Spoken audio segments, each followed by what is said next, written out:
Okay, good morning, good late morning. Let me get Cony and Coin out for you. So no trades today. I'm gonna make this one quick. I told you everything I needed and elaborated on the J interview, a bunch of other stuff. So I'll just get right to Cony and Coin. I'll make this one as quick as possible, but still give you the details. So down 0.8, right? Less than a percent. We had been up, bigger, and it started receding. Excellent for the weeklies. So we only went down a third of a 1 percentage point. They went down 8/10, right? So less than half. So that's what happens when you have weekly calls. So of this, so no new trades. So of this 6.6, 6.7 million that's out there, we should capture all of that, because look at these strike prices: 252, 250, 257, right? We're at 234. And on my coin shares, I've been writing weeklies, and I got a 230, 250 expiration that I'll make a decision on, right? And when you have something like that, where I've just been selling covered calls on it with the idea of getting out, depends. If we run up, just sharing with you, if we run up 236, 237, 238, I'll probably just let it go, because I'm profitable at 230, 250, and I probably captured. I sold an initial 237 put for like $9. So my cost was around 228, right? Because I got the $9, but I got it put to me, and I was happy. And then I've probably sold 4 different weeklies. There was one time when it was way down to 220, so I only got, $2 or $3, but my last one I got $6. So I've collected around $23, right? And if I have a cost basis of 228, then I'm really capturing the $23, which is, on the total amount of what I bought it for, is more than 10%. And all this has happened over about 5 weeks. So it was just a little experiment, writing some puts on coin when I thought it wouldn't go much lower, and it did go lower than I thought. The perfect world is just keeping those premiums, but you put yourself in a position. I could have bought it back and not had the stock put to me, but then I had to take the potential loss, right? So in this case, that's what I'll make a decision today. If it's right around 233, 234, even 232, I might buy it back for 50 cents and then write a $7, $6, 232 again for next week. So that's what you can do when there's premium in these things. All right, now I promise I'm going to move into these. So let's go out. No shares bought. That's why your cash is so low here. We're still at 24 million, which is pretty high when you start comparing it to the Misties and certainly YBITs and GDXYs with 200 or 400 or 700,000. And I think Misty's got 5 million now. They hit the 5 million mark. All right, let's jump in and look what the weeklies look like.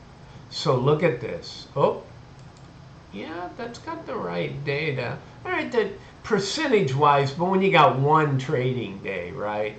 These are the bulk, 6 and 7%. That's a big daily move, right? So I don't see it running to 250. I see it maybe at 240, 242.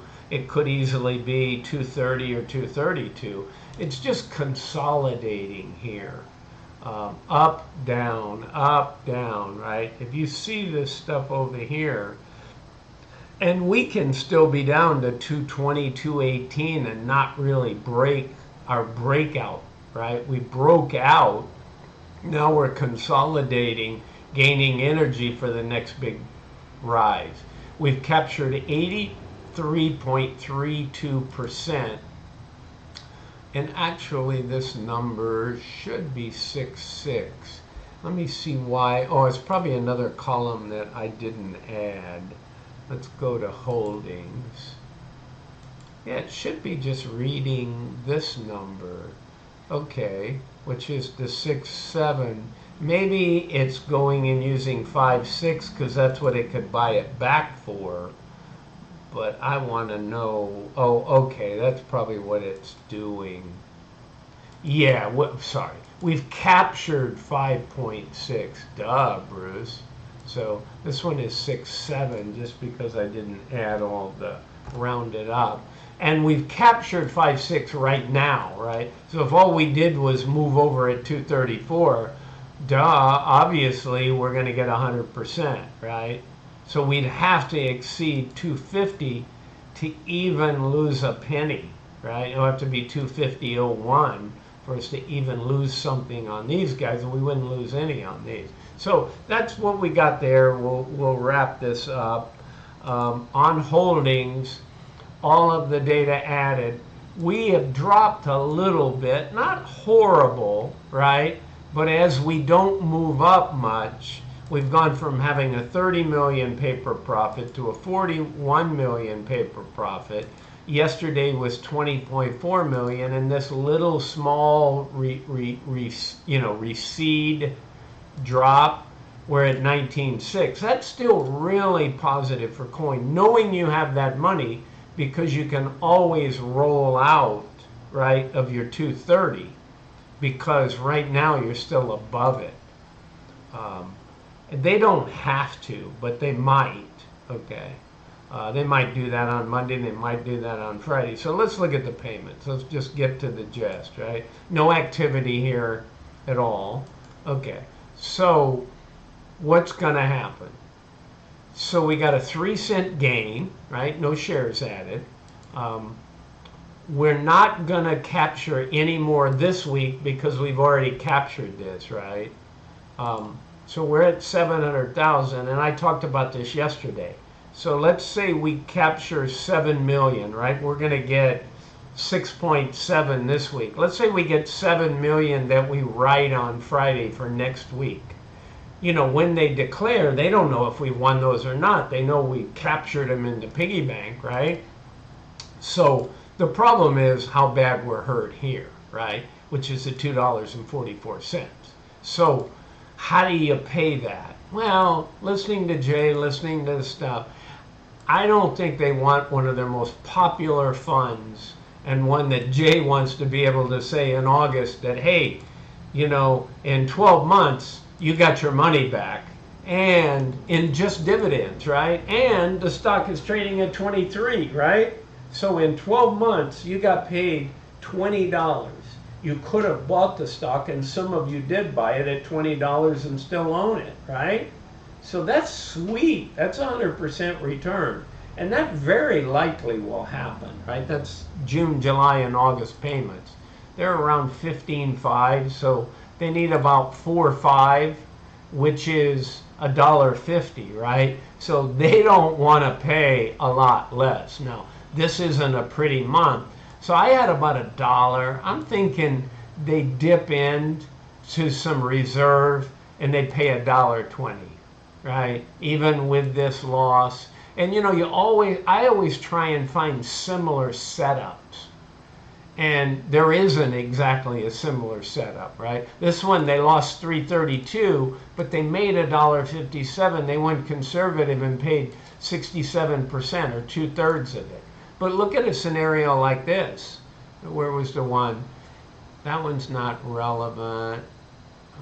See, that's the only one that has a loss over there. Every other one on their synthetic, they gain. So it is kind of relevant.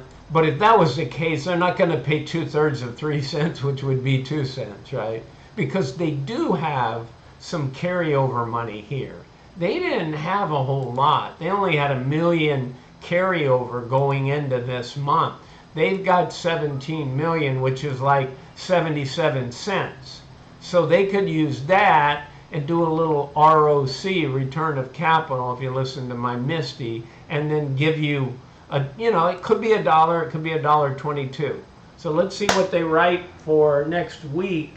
And then, you know, what did I say that's going to be? 7 million on 24. Yeah, it's only about 32 cents. So this is going to be 35, but taking this 17 with the 77 cents, this could be $1.02 to $1.05, and they might just only pay that amount. Okay, guys, that's it. Bruce out. Again, not financial advice. I'm not a financial advisor. This is for fun and entertainment. See ya. Bye.